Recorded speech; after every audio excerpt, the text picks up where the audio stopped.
ఈనాడు చూస్తే వెంకన్నకు మకిలి అంటించే మహాకుట్ర అంటూ సొంత మనిషి ధర్మారెడ్డి ద్వారా జగన్ అమలు చేశారు. తిరుమల తిరుపతి దేవస్థానానికి కల్తీ నెయ్యి సరఫరా దానిలో భాగమే. సీఎం చంద్రబాబు ధ్వజం. మహాపచారానికి పాల్పడిన వారిని కఠినంగా శిక్షిస్తామని వెల్లడి.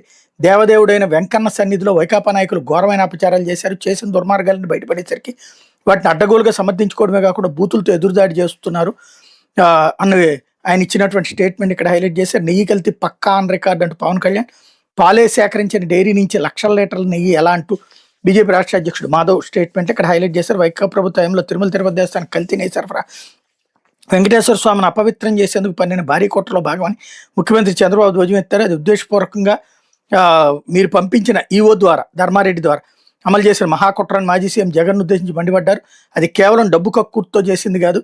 ఏదో ఒకసారి తప్పు జరిగితేనో క్రింది స్థాయి ఉద్యోగులు ఎవరైనా చేస్తానో క్షమించవచ్చు, కానీ కల్తీ నెయ్యి వ్యవహారం తిరుమల ప్రతిష్టం దెబ్బతీసేందుకు ఆయన మనుషుల ద్వారా అమలు చేసిన పన్నాగం ఆగ్రహం వ్యక్తం చేశారు.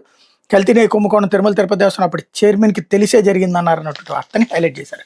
కాకపోతే రాష్ట్రపతిని అవమానించారు.